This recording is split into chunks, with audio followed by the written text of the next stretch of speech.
Hey everyone, welcome. In a recent online survey, Specialized came #1 bike to buy in 4 different categories. Behind me, I have their 2022 base model short travel Epic EVO. So let's take a closer look at this and see what 4,000 US or 5,000 Canadian get you at the end of 2022. And I have to admit that the guys at the Pro Bike Shop in Calgary, Alberta did an awesome job. I mean, look at this. This looks like an absolutely brand new bike. And here's the bike fully built. This is a RockShox suspension, SRAM Drivetrain, and the rest is covered by Specialized branded components.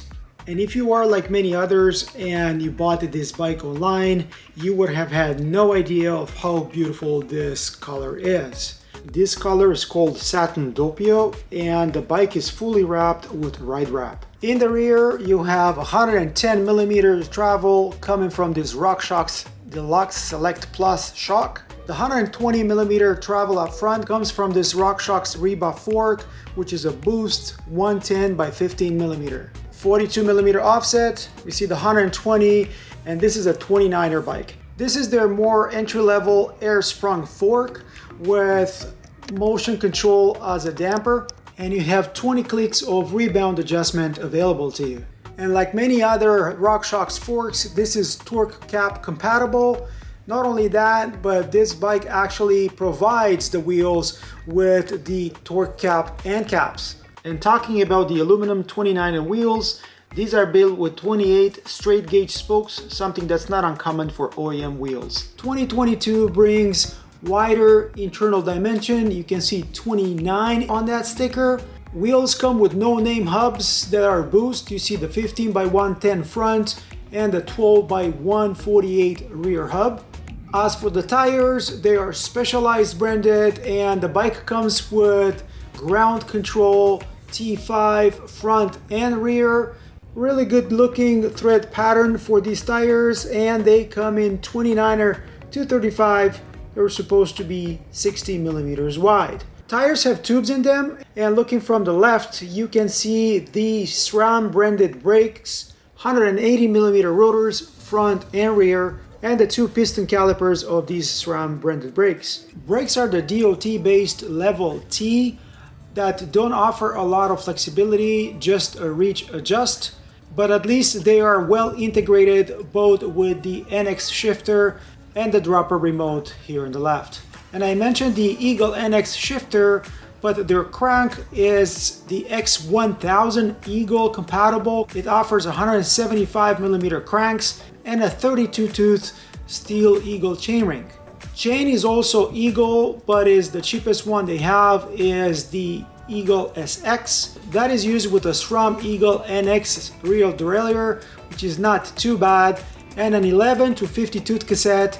That is also Eagle NX.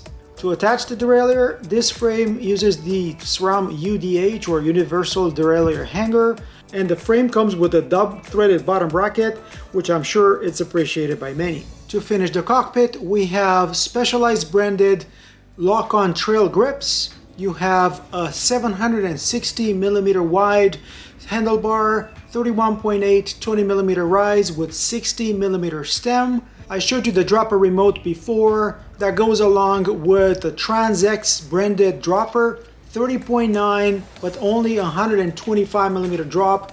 As for the saddle, this is what is called Body Geometry Power Sport Saddle, also Specialized. But I think one of the main reasons why people get a bike like this is the design of the new Epic EVO frame. This has no proprietary components, it has no brain, and it comes with a pretty aggressive 66.5 head tube angle. The reach is not too long for a medium at 436. It has a 74.5 degrees seat angle with a 438 chainstay, and if you flip the chip to the high position, you will raise the bottom bracket by 6 millimeters and steepen all these angles by 0.5 degrees. As for other details, multiple positions for that front bottle cage. This is the cheap Fact 11 carbon from Specialized, and you see the bosses for the second bottle cage and the sizing of the frame This is a medium. Tire clearance is generous in the back. You see that 235 tire having plenty of room, so you can probably install a 2.4 or 2.5 tire even on this frame. If the frame comes with a beefy chainstay protection, here on the down tube you only have this film coming pretty much from the top to bottom, and you can also see this ginormous draining hole at the bottom of the bottom bracket. So there's definitely a lot to like about this new frame from Specialized. However, cable routing is not one of the best that I've seen. Cables and hoses come out nicely from the chainstays at the back. Then they are fed through that rubber connector between the rear triangle and the front triangle. You even have a hole at the top for a shock remote, but then it all falls apart when you come here at the head tube. You have all these cables loose. Yes, you can feed 4 of them into the frame, but there's nothing holding them in place. So Specialized, you can do better than this.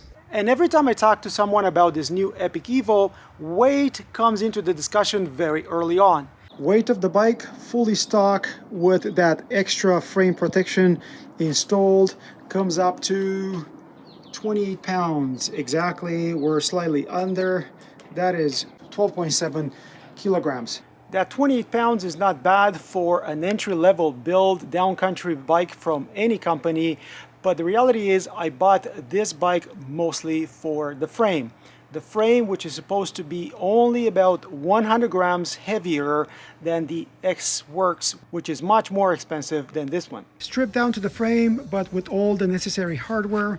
I kept the seat collar, you have the through axle in the back, you have a shifter cable through here that is like 50 grams, no bottom bracket, and I have ride wrap film installed on this frame. The weight of it is 2100 grams. Again, deduct 50 grams for this, so 2 kilograms and 50 grams for this frame ready to go. If you have the Fox shock, that one is about 100 grams lighter, so that's your 1950 grams, which is what I was expecting. So lightweight, good geometry, not too extreme, especially since I want to build this bike into a cross-country racer.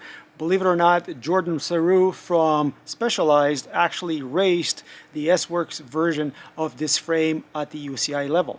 So what do you guys think? Do you like downcountry bikes? Are you interested in any of the new Epic EVOs? Let me know in the comments below. Do you have any comments? Do you have any questions? Let me know as well. And until next time, hope to see you folks on the trails. Cheers guys, cheers.